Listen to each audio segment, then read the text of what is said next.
সংবাদ সবাইকে স্বাগত জানাচ্ছি। আমি ফিরোজ তোহা। শুরুতেই সংবাদ শিরোনাম জানিয়ে দেব এই মুহূর্তে হাতে পাওয়া সর্বশেষ গুরুত্বপূর্ণ আপডেট বাংলা সংবাদ। শুরুতেই জানাবো, আইনজীবীকে কুপিয়ে হত্যা করল ইসকন সদস্যরা।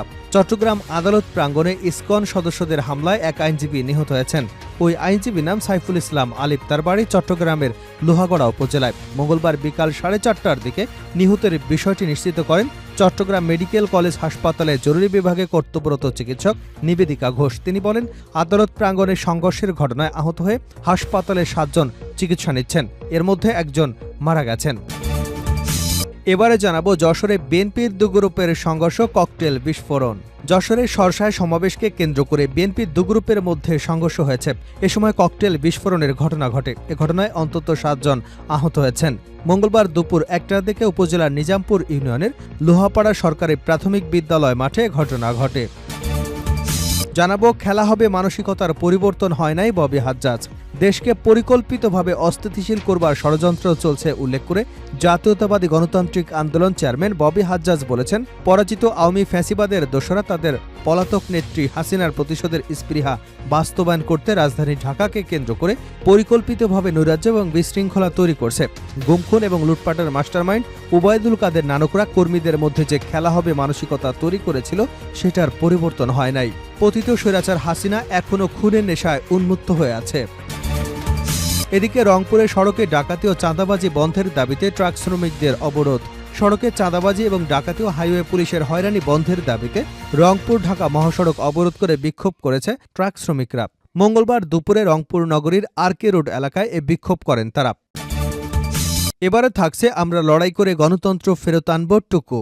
বিএনপির জাতীয় স্থায়ী কমিটির সদস্য হাসান মাহমুদ টুকু বলেছেন, আমরা বিএনপি লড়াই করব, গণতন্ত্র ফেরত আনব। মঙ্গলবার বিকেলে লালমনিরহাট জেলা বিএনপি আয়োজিত সদর উপজেলা শহীদ আবুল কাশেম কলেজ মাঠে আয়োজিত ফুটবল টুর্নামেন্টের প্রধান অতিথির বক্তব্যে একথা বলেন তিনি। এবং সর্বশেষ জানাবো আন্তর্জাতিক সংবাদ। ইমরান খানের সমর্থকদের লক্ষ্য করে মুহুর্মুহু গুলি, মুহূর্তেই জনশূন্য ডিচক। পাকিস্তানের আধা সামরিক বাহিনী রেঞ্জার পাকিস্তান তেহরিকে ইনসাফের সমর্থকদের লক্ষ্য করে তাজা গুলি ছুড়েছে। মঙ্গলবার বাংলাদেশ সময় বিকাল 4:45টার দিকে এ তথ্য জানায় আল জাজিরা। এতে মুহূর্তেই সমাবেশস্থল ইসলামাবাদের ডিকক জনশূন্য হয়ে গেছে। এর আগে বহু বাধা উপেক্ষা করে বিক্ষোভকারীদের একটি ছোট দল ডিচকে অবস্থান নেয়। তারা ইমরান খানের মুক্তি ছাড়া সমাবেশস্থল ত্যাগ না করবার ঘোষণা দেয়। এতক্ষণ শিরোনাম শুনছিলেন, এবার বিস্তারিত। প্রিয় দর্শক, আপনি যদি এই চ্যানেলে নতুন হয়ে থাকেন, ভিডিওটি দেখতে দেখতে চ্যানেলটি সাবস্ক্রাইব করে আমাদের সঙ্গে থাকুন। আর এই ভিডিও সম্পর্কে আপনি আপনার মূল্যবান মতামতটি কমেন্ট বক্সে জানিয়ে দিন। আর হ্যাঁ প্রিয় দর্শক, জানিয়ে দিন ভিডিওটি কোথা থেকে দেখছেন। আইনজীবীকে কুপিয়ে হত্যা করল ইসকন সদস্যরা। চট্টগ্রাম আদালত প্রাঙ্গণে ইসকন সদস্যদের হামলায় এক আইনজীবী নিহত হয়েছেন। ওই আইনজীবীর নাম সাইফুল ইসলাম আলিফ। তার বাড়ি চট্টগ্রামের লোহাগড়া উপজেলায়। মঙ্গলবার বিকাল 4:30টার দিকে নিহতের বিষয়টি নিশ্চিত করেন চট্টগ্রাম মেডিকেল কলেজ হাসপাতালের জরুরি বিভাগের কর্তব্যরত চিকিৎসক নিবেদিকা ঘোষ। তিনি বলেন, আদালত প্রাঙ্গণে সংঘর্ষের ঘটনায় আহত হয়ে আরও 7 জন হাসপাতালে চিকিৎসা নিচ্ছেন। চট্টগ্রাম মেট্রোপলিটন ম্যাজিস্ট্রেট আদালতের অতিরিক্ত পাবলিক প্রসিকিউটর সারোয়ার হোসেন লাবলু জানিয়েছেন, ইসকন সদস্যরা আদালতে তাণ্ডব চালিয়েছে। তারা এক আইনজীবীকে কুপিয়ে এবং পাথর মেরে হত্যা করেছে। এই হত্যাকাণ্ডের বিচার দ্রুত ইসকনকে নিষিদ্ধের দাবি জানিয়েছে আইনজীবীরা। প্রত্যক্ষদর্শীরা জানায়, জাতীয় পতাকার অবমাননার অভিযোগে রাষ্ট্রদ্রোহ মামলায় ইসকনের বহিষ্কৃত নেতা চিনয় কৃষ্ণ দাস ব্রহ্মচারীর জামিন নামঞ্জুর করে কারাগারে পাঠানোর নির্দেশনা দেন আদালত। আজ দুপুর 12:15টার দিকে চট্টগ্রাম মেট্রোপলিটন ম্যাজিস্ট্রেট কাজী শরীফুল ইসলাম আদালত এই আদেশ দেন। শুনানির পর ইসকন নেতাকে বহনকারী পুলিশের প্রিজন ভ্যান 2.5 ঘণ্টা আটকে রাখে বিক্ষোভ করে ইসকন সদস্যরা। এরপর 2:45 পুলিশ টিয়ারসেল এবং সাউন্ড গ্রেনেড ছুড়ে তাদের ছত্রভঙ্গ করে দেয়। পরে ইসকন সদস্যরা বিভিন্ন গলিতে প্রবেশ করে ইটপাটকেল নিক্ষেপ শুরু করে। তারা আদালতের কেন্দ্রীয় মসজিদের জানালার কাজ ভাঙচুর করবার অভিযোগ করেন মুসল্লিরা। এছাড়া আইনজীবীদের 3টি প্রাইভেট কার এবং 5টি মোটরসাইকেল ভাঙচুর করা হয়। আদালত চত্বর এলাকায় রঙ্গন কমিউনিটি সেন্টারের হলের গলিতে আইনজীবী সাইফুল ইসলাম অলিফকে দেশীয় অস্ত্র দিয়ে কোপাতে থাকে ইসকন সদস্যরা। পরে তার মাথায় পাথর দিয়ে আঘাত করা হয়। সেখান থেকে তাকে উদ্ধার করে হাসপাতালে নেওয়া হলে কর্তব্যরত চিকিৎসক তাকে মৃত ঘোষণা করেন। চট্টগ্রাম কোতোয়ালি থানার ভারপ্রাপ্ত কর্মকর্তা ফজলুল কাদের চৌধুরী বলেন, ইসকনের বহিষ্কৃত নেতা চিন্ময় কৃষ্ণ দাসকে বহন করা প্রিজন ভ্যান আদালত প্রাঙ্গণে ২.৫ ঘণ্টা আটকে রাখা হয়। দুপুর ১:১২টা থেকে ইসকন সদস্যরা আদালতে প্রিজন ভ্যান আটকে রাখে।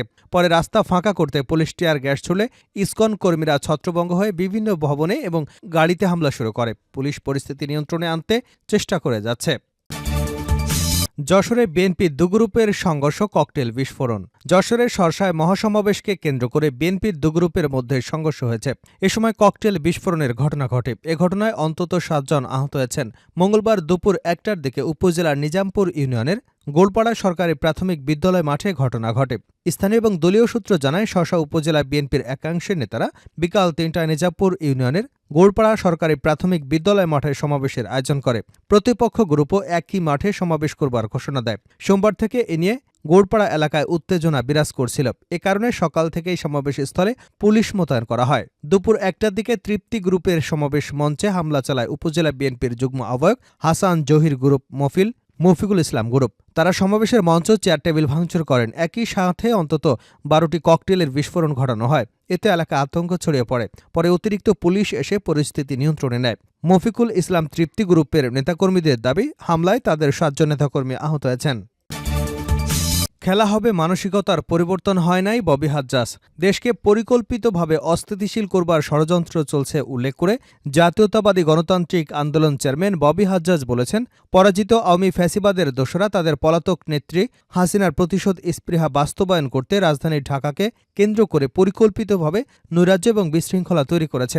গুম, খুন এবং লুটপাটের মাস্টারমাইন্ড ওবায়দুল কাদের নানকরা কর্মীদের মধ্যে যে খেলা হবে মানসিকতা তৈরি করেছিল, সেটার পরিবর্তন হয় নাই। পতিত স্বৈরাচার হাসিনা এখনও খুনের নেশায় উন্মত্ত হয়ে আছে। মঙ্গলবার দেশের সাম্প্রতিক পরিস্থিতি নিয়ে গণমাধ্যমে পাঠানো এক বিবৃতিতে এসব কথা বলেন এনডিএম চেয়ারম্যান ববি হাজ্জাজ। তিনি বলেন, ঢাকায় বিভিন্ন কলেজে শিক্ষার্থীদের মধ্যকার সহিংসতার ঘটনায় ২৪শের গণঅভ্যুত্থানের মূলমন্ত্র বিরোধী। ছাত্রদের ভিতরে ছাত্রলীগ, যুবলীগের সন্ত্রাসীরা অনুপ্রবেশ করে এবং উস্কানি দিয়ে একের পর এক অঘটনের জন্ম দিচ্ছে। একদিকে সাধারণ মানুষদের টাকার লোভ দেখে শাহবাগে আনা হচ্ছে, অন্যদিকে ইসকনকে ব্যবহার করে আবারও সংখ্যালঘু কার্ড খেলার চেষ্টা করছে পরাজিত শক্তি। এসব ঘটনায় দায়ীদের খুঁজে বের করতে সাঁড়াশি অভিযান চালাতে হবে। প্রশাসনে আওয়ামী দোসরা ষড়যন্ত্রে লিপ্ত রয়েছে বলে অভিযোগ করে ববি হাজ্জাজ বলেন, অন্তর্বর্তীকালীন সরকার প্রশাসনের স্থবিরতা দূর করতে যখনই দৃশ্যমান পদক্ষেপ নেওয়া শুরু করেছে, তখনই ফ্যাসিবাদে অনুগতরা ষড়যন্ত্রের নীলনকশা আঁকছে। সচিবালয় থেকে শুরু করে মাঠ পর্যায়ে প্রশাসনে শুদ্ধি অভিযান চালাতে হবে। প্রয়োজনে অবসরে যাওয়া বিতর্কমুক্ত কর্মকর্তা এবং নাগরিকদের সমাজ থেকে যোগ্য লোকদের বাছাই করে সাময়িক বিভিন্ন দায়িত্ব প্রদান করা যেতে পারে। কোনোভাবেই আওয়ামী দোসরদের ক্ষমতার কাঠামোতে স্থান দেওয়া যাবে না। রংপুরে সড়কে ডাকাতি, চাঁদাবাজি বন্ধের দাবিতে ট্রাক শ্রমিকদের অবরোধ। সড়কে চাঁদাবাজি, ডাকাতি এবং হাইওয়ে পুলিশের হয়রানি বন্ধের দাবিতে রংপুর ঢাকা মহাসড়ক অবরোধ করে বিক্ষোভ করছেন ট্রাক শ্রমিকরা। মঙ্গলবার দুপুরে রংপুর নগরীর আরকে রোড এলাকায় বিক্ষোভ করেন তারা।